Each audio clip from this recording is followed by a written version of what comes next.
Alright, so when I was basically viewing the 70-year-olds, this one basically recently caught my eye. And it's basically not one of these, like, adventures where you're basically not being, like, combative or anything like that.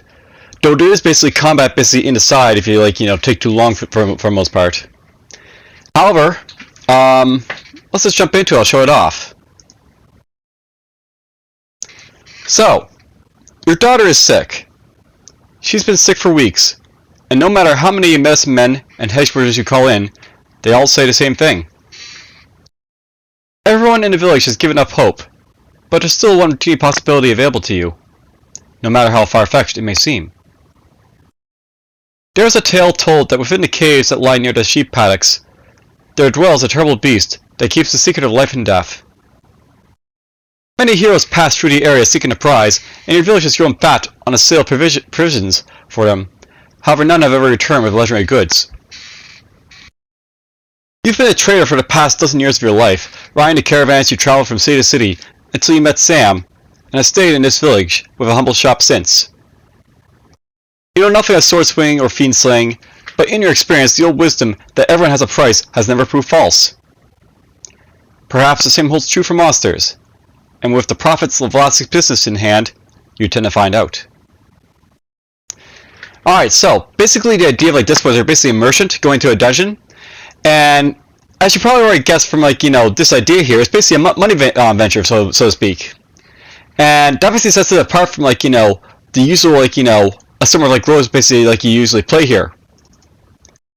So let's go into Desert Greed here.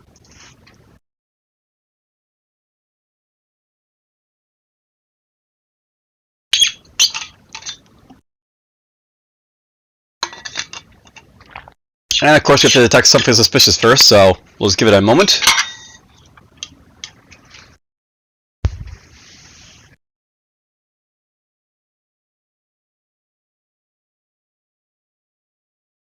And there we go. Close.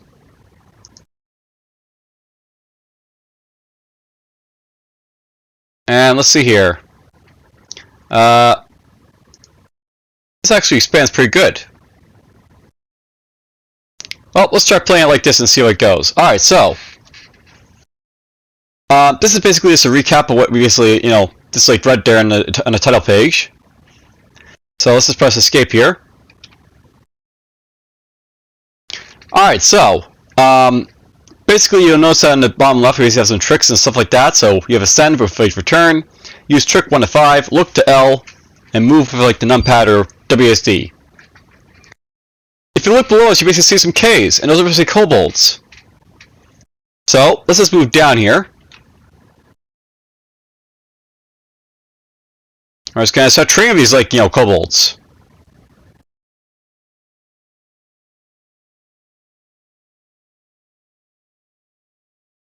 So basically, like this is like as I said, a money venture, and the idea is that you basically are gonna try to like commerce your way through this dungeon.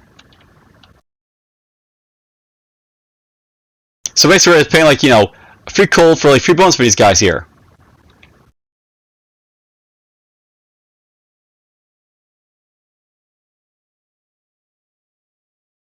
Oh, okay, so that's worth knowing, basically.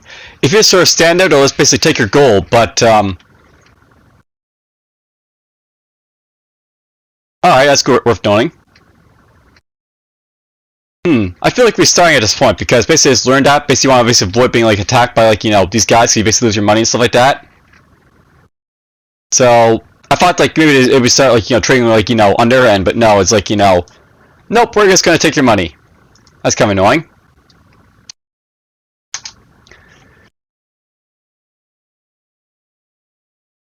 Alright, so yes, basically note that on like the bottom right, we basically have like our inventory.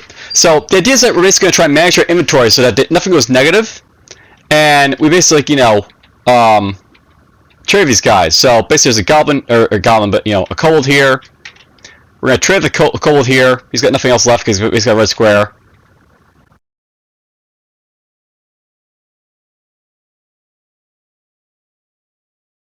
Now, note that the goblin there, he's basically like he's basically got like a bunch of like pips there to satisfy. So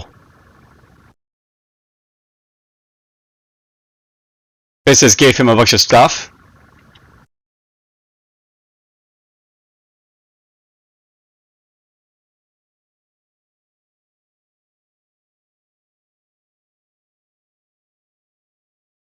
Now, there should be like a message log basically going on here, but whatever. Basically, as you go along, we're just going to learn trade secrets here. So you have like, flash sale, one off, go away. And these basically indicate like, different things that we like, can basically do to these guys here for the most part.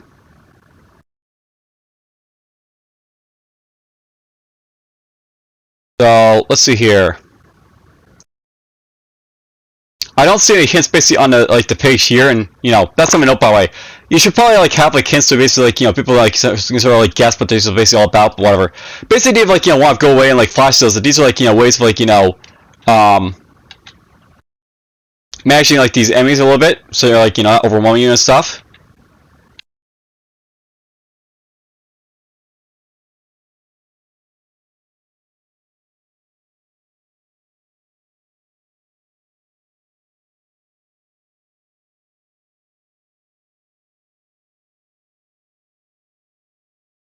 Oh, that guy was Tommy, I guess, so. Alright, so yes, note that basically I'm getting bones from like the goblins here, but they're a lot more like, it's pretty basically about it, I guess.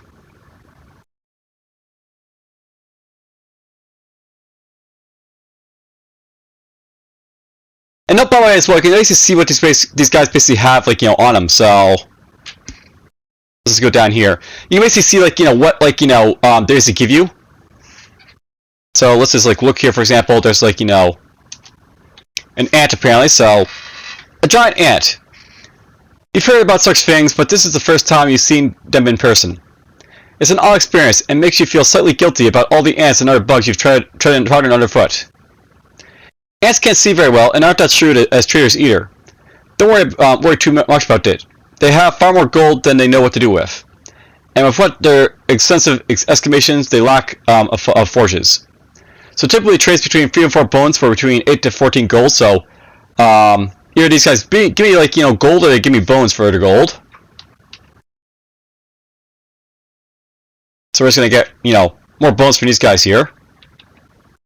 Or no, we're gonna lose bones. So these guys trade our bones. So basically, I lose bones and I basically get money back from these guys here. And down there is basically an N. So a newt.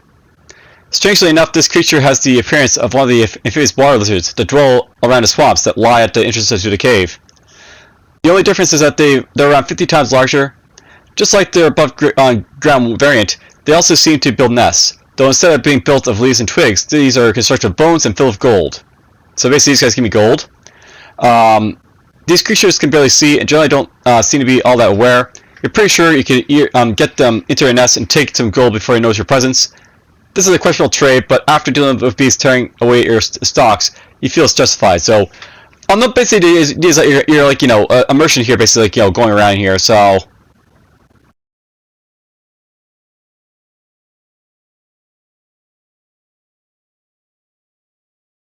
Oh, cool. So if I basically catch these guys unaware, we'll actually be able to like take stuff from these guys.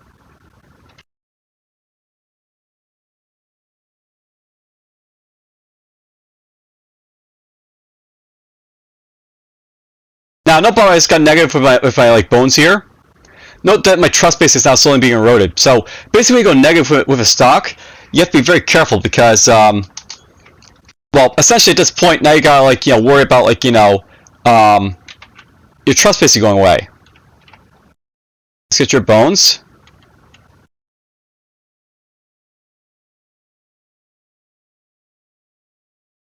Alright, now he's got this guy's bones. Now, note that when we basically have like our trust basically like going up here, that's because like of the fact that we basically like are in a positive with these guys' trusts. So yeah, I'll note this is basically actually a game where we have to basically like manage like when it's like worth it to like, exploit these guys and not exploit them. So let's just try flash sale here. So flash sale. Apparently this is a common technique used by dungeon traders. When no one's interested in their wares, they'll loudly pronounce that they're holding a sale on their entire stock. The ensuing chaos is usually enough to stop any of the would-be buyers from actually examining the price tags of what they're purchasing. For if they did, they notice that the cost has to change at all. So all it does is a small area will be able to want to trade again. So basically this is the idea here. We're just going to make these guys all want to trade again with me here, so boop. Let's go up here. We'll trade this guy. So they all want to trade me here, these guys. It's like a good way of basically getting some bones back, so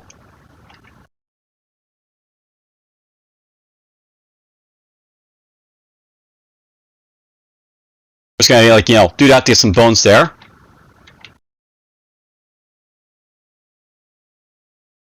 Now I feel like there is like a limit for like amount of like 5 sales we can basically do here, so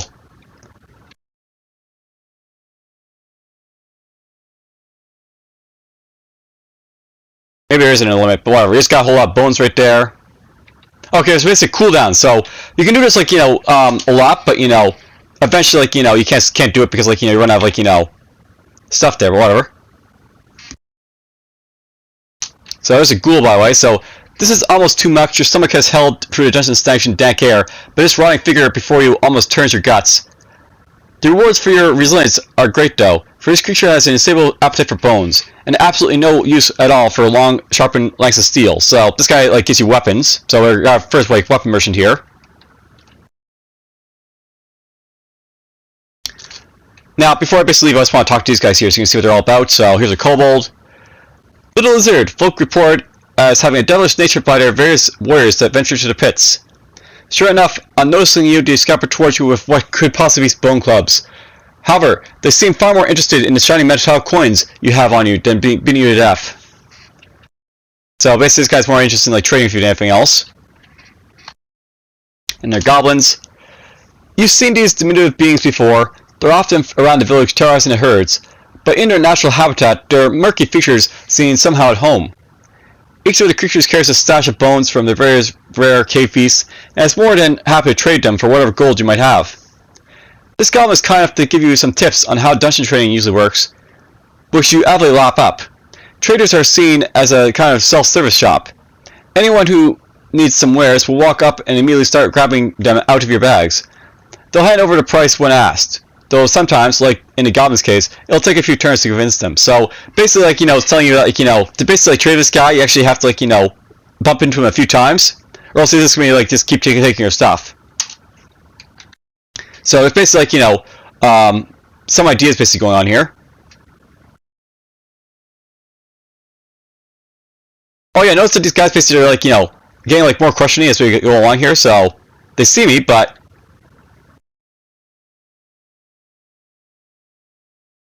we trade with the ghoul here.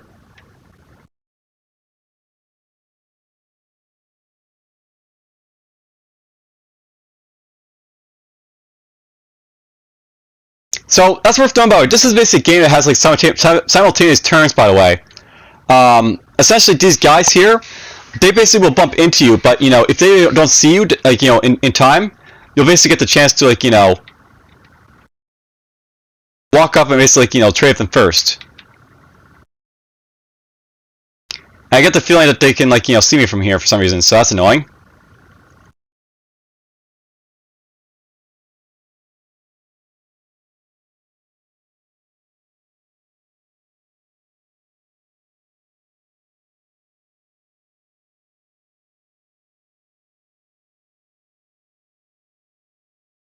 Let's just grab your stuff then.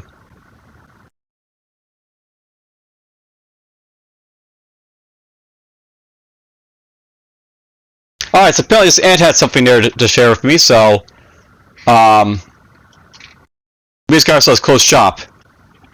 So I'll note that closed shop, the idea of like closed shop is basically if like you're running out of wares, you can basically like close up your shop and you like you go away for most parts. So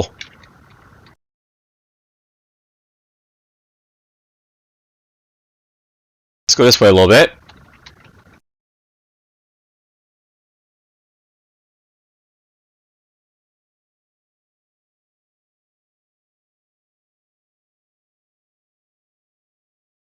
Now, I'll note that a big part of this is basically like knowing when to like say like a flash sale and stuff like that, and when not to.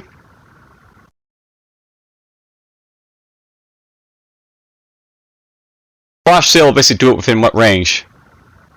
Now that's something to note, by the way. Some of these, like, things don't really give you the range for what they're basically doing here, so if we do flash sale here. Okay, I think flash sale is basically like what they basically see. So if they see me, then they'll, like, flash sale me. So I can basically grab that stuff right there. And look, there's basically an exploit here where, like, these guys, like, you can basically exploit them by, like, using flash sales over and over again. So that's basically one of the things that, like, someone pointed out.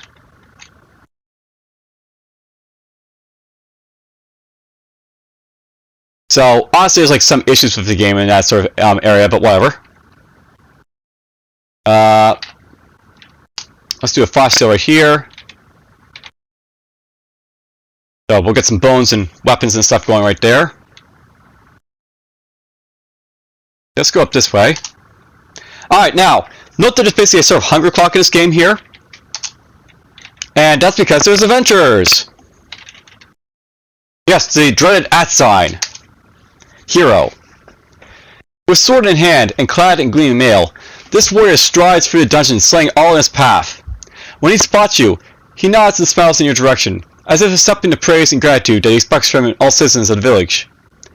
You think better than to inform him he is slaughtering your customers. He's taking a fairly lengthy break between each floor, though. Your shop must have been low on rings of regeneration, so as long as you're quick, you shouldn't have to worry about him killing anyone important. He's also got some weapons to sell, if you have coin. So basically this guy typically trains, like, gold for, like, weapons, so, okay. But yeah, that's something I know about. You have to be very careful, because, like, these guys will, like, go around killing your customers, so to speak, if you're not careful.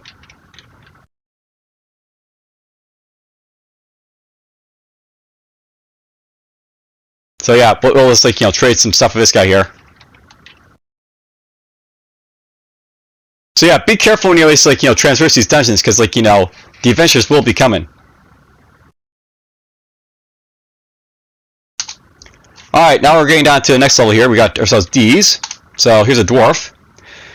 You're not surprised to see dwarves down here, though it's a little odd seeing the people you're so used to dealing with in the sun surrounded by such darkness. After a short conversation, it becomes clear that the dwarves have always had dealings with the cave folk, and it's only due to the disinterest of the surface dwellers that this is such an unknown fact. Getting down to business, the dwarf is here to sell the fruits of their forges, if you're not lacking gold. So this basically, like, sells me, like, gold for, like, weapons, basically, I guess. So I have, like, the gold, he'll give me weapons, basically, so that's interesting. This guy wants bones, so I don't really have to, that really give him, so let's go this way. That's what I'll watch out for. You basically have to decide, like, when it's worth it to, like, trade with people and when it's not worth it to trade with people, so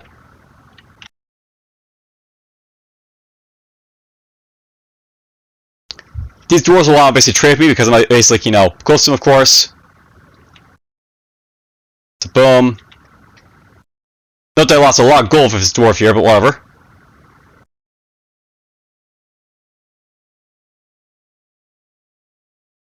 Oh, there's a troll. Troll. Significantly larger than the orcs with which it dwells, this troll also does a better job at living up to the legends you've heard of their kind. Its insatiable appetite for living flesh of all kinds is readily apparent with the piles of bones that litter its lair, many of which are distinctly human in origin. Luckily, human bones seem to be particularly prized in the dungeon economy, and all this beast demands in return is a handful of weapons to stick the nails through its great club. So basically this guy will give me a ton of bones if I basically trade with him. Okay, so got a troll here. I guess these guys are kind of slow, so boop, boop. So let's trade with a troll here.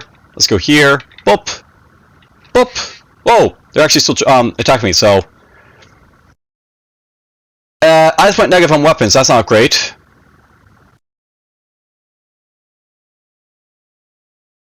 What do the orcs want, by the way?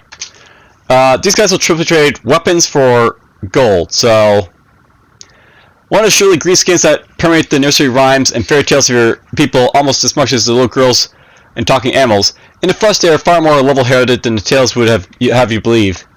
They have a sensible and pragmatic understanding of what the service world has to offer them, and in preparation for their offering, they would like to purchase as many arms as you can offer. So these guys want arms. Okay, good to know. Okay, so note that my trust was going down there for a little bit, but we fixed that quickly with these guys here. So we got some ghouls and stuff in the dungeon here.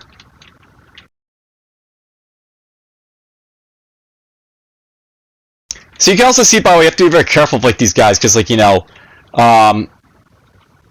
customer is basically this guy actually had a trade secret apparently. Basically, you have to be careful because if you balance out your things wrong, you'll basically really screw yourself over. And we just got ourselves banished, by the way, so let's see what that's all about. So, on the with closed shop, by the way, sometimes too much interest in your product can be a bad thing. And when this happens in your shop, you'll have to politely ask some of your customers to wait outside to avoid a stampede. Apparently this isn't an option in the dungeon, or at least it hasn't worked for you so far. The preferred approach is to loudly proclaim that you're closing shop, and then to run away as fast as possible. The residents will usually see through this ruse fairly quickly, but it can work in a pinch. So basically, you can run away. And it's go away. You've had this one on you since your traveling days, and it saved you in many a pickle. Sometimes the easiest solution to a problem is for the problem to be somewhere else. A lesson drilled into you by Wizard's Caravan Masters who've gifted it to you. So teleport as target doesn't, or yourself, to a ram point in the floor. So basically, get out of jail free card. And there's bandage, of course.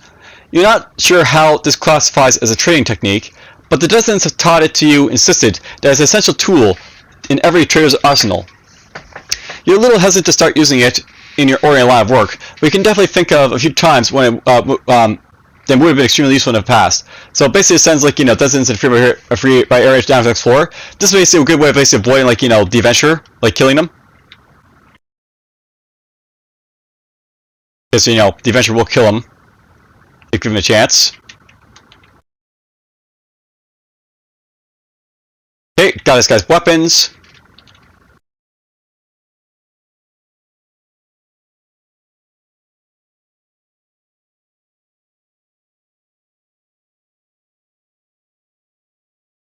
There we go, we got this guy's weapons.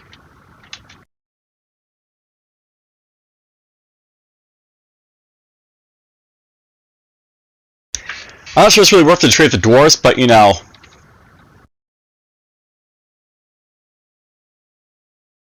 I got the room for it, and I'm going to need it for the orcs below, so...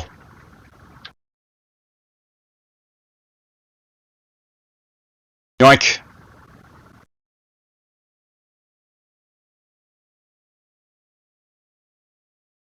Take the goblin stuff.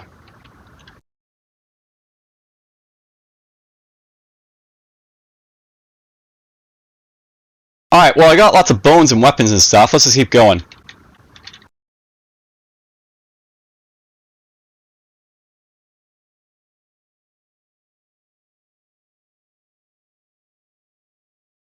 There we go. We got our, you want weapons, right? So what are you trading for it? Oh, you know what? I might have a maximum amount of bones because they can carry. So if I have too many weapons, basically, won't trade. So that's good to know.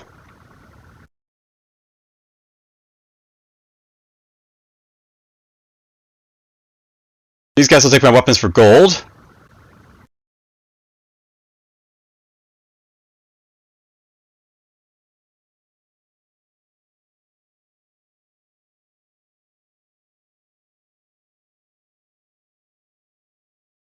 Whoop, I did that wrong.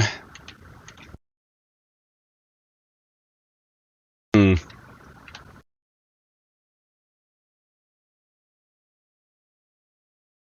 go find some ghouls and trade with them, I think.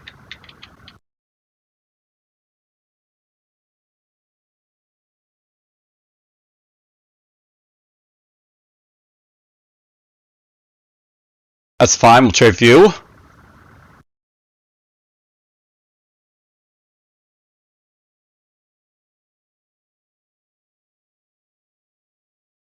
Yeah, doors are sort of dangerous to trade with because, they'll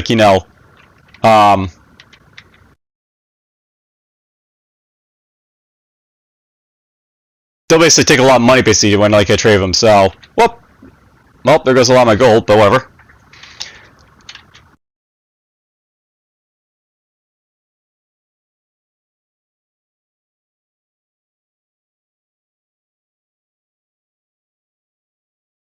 Hmm.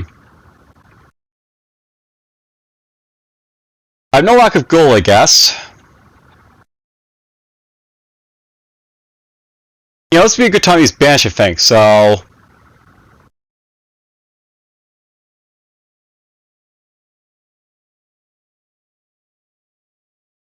let's make him go away somewhere. He's being a problem. Well, that didn't really send him very, very far away, did it?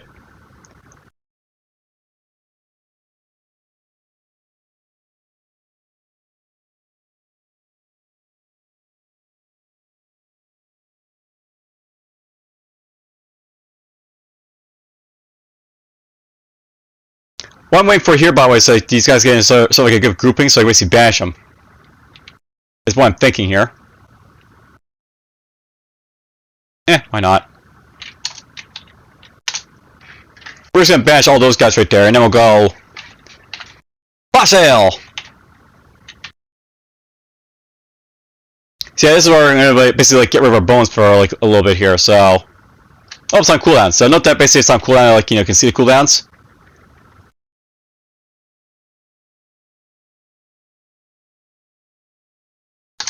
Fossil, go!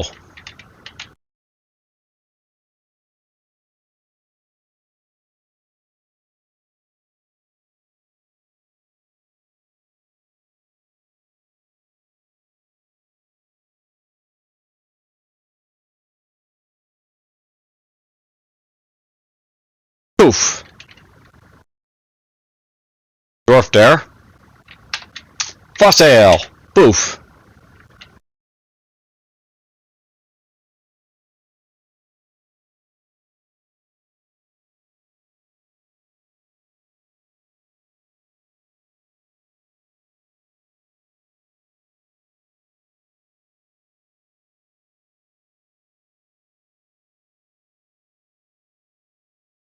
Hmm. Yeah, it's not worth going after dwarves. They like take your stuff too fast. Well, you know what? Let's just go down to next level. We got a few weapons to trade with the orcs, I guess.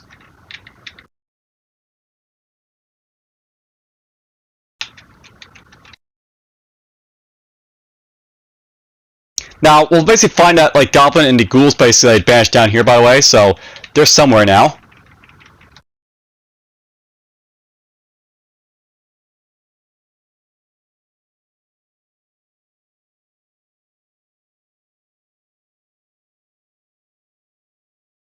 Just gonna trade with this guy. That guy. Yeah, there's the goblin basically up there, like, you know, banished from before.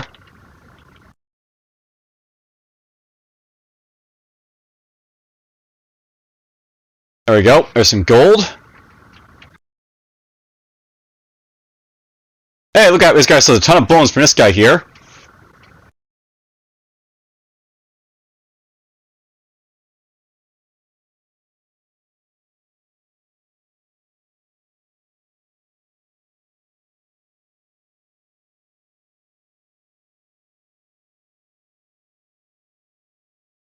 We can control there a little bit.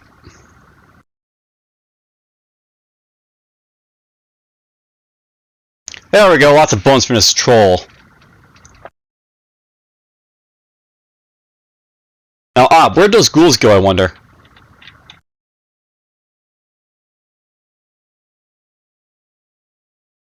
Let's go up a level. And these guys are still here for a moment, so I'm going to trade with them a little bit more.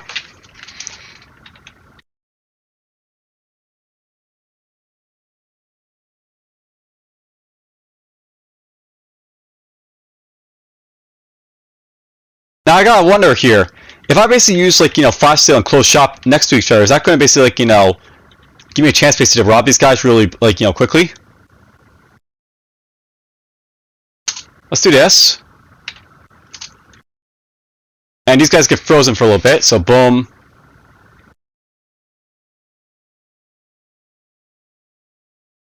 It freezes them, but it doesn't actually stop them, I don't think, these guys, so...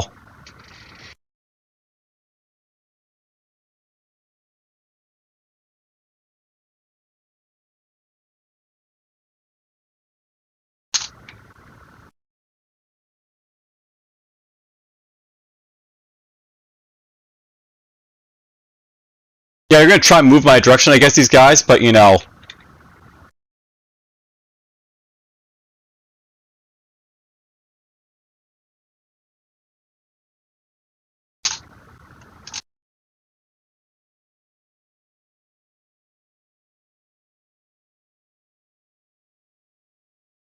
I don't think they're necessarily going to, like, you know... Basically, they're still active, these guys, might basically do that to them.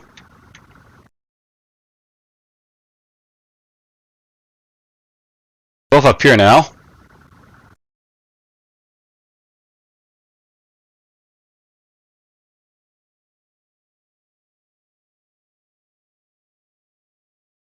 Dropping you.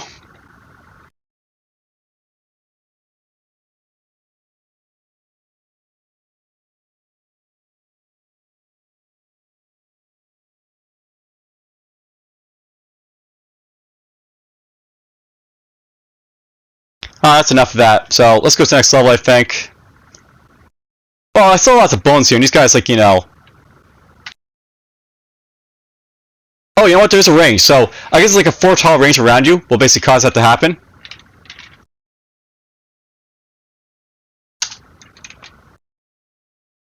So, interesting. Alright, what's this? Oh, I'm webbed. So, basically got webs here to deal with. Hey, look at, we also spiders. Or driders, rather. Deep in the entangling webs of its nest lies a darkened shadow, a hidden threat that can only be the origin of its merged silk. When you hold your torch at just the right angle, though, you can see the arcane glint of the ancient artifacts reflected in its lair. Perhaps it would be willing to part with some of these if you get to it through its webs, that is. So typically between its bones for like artifacts. Okay, so this is where bones are useful.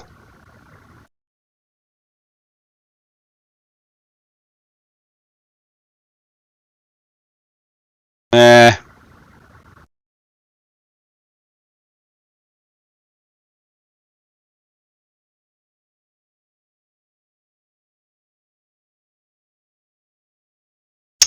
I need to get bones then.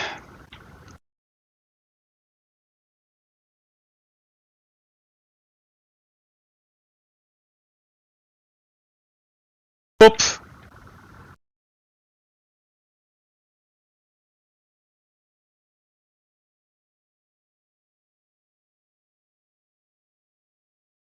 There we go, got some gold for that newt.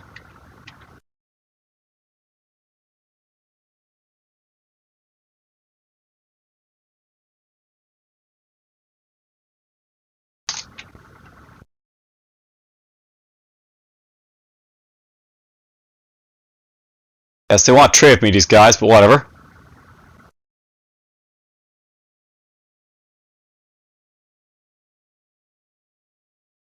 Just get some gold right there.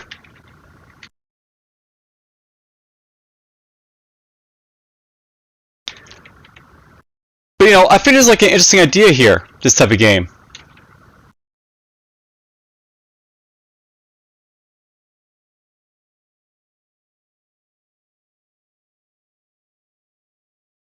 There we go, got this guy's weapons. Like, the thing about this game here is that, like, you know, it's very clever in the fact that, like, you know, usually, like, you know, the merchants, you wonder, like, you know, how are they supposed to be surviving down, like, this dungeon with, like, you know, tons of, like, enemy monsters like this. And this, like, game sort of, like, throws in the concept. It's not so much the fact that they're surviving, it's the fact that, you know, they're offering something that, you know, instead of, like, you know, their lives, so to speak, to these monsters, and, like, okay, we'll take that instead. So, yes, commerce. It's awesome. Let's see here. I need to find some trolls, basically, to deal with here, so... Is there any lone trolls, basically, I can deal with here that, like, you know, want to trade their bones?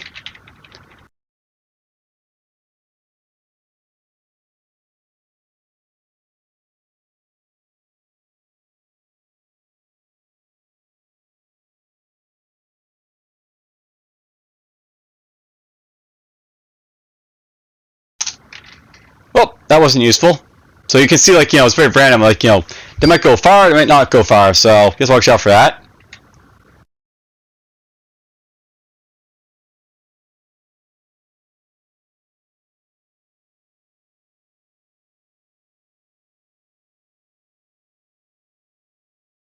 I could banish these orcs. Blam.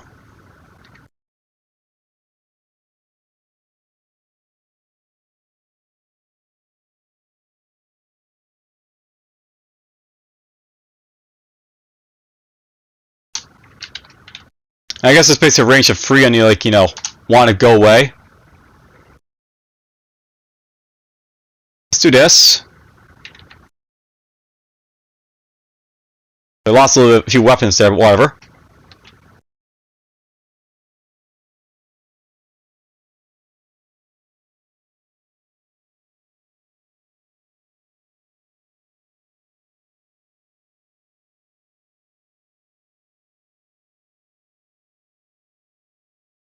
Yay, there we go. We stole this guy's bones. In a way, I like the idea of the fact that you can basically rob these guys, but at the same time, it sort of does add sort of a cheese mechanism. So I like the idea, but I dislike it.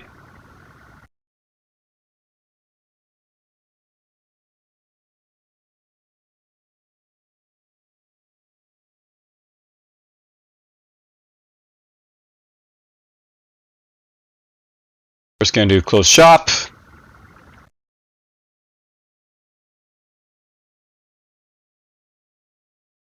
That worked quite well. So yeah, you can basically really abuse your abilities here to rob these guys blind. But unfortunately, I can't really rob the ghouls and the orcs that well, so there's that.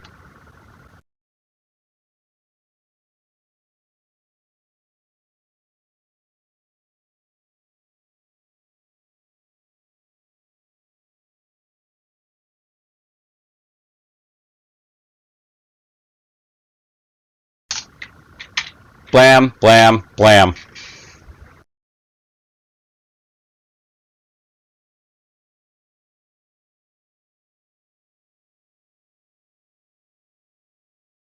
And you know what? We're good enough to keep going on. Actually, I would like to have more weapons, so... Oh! Guess who is found?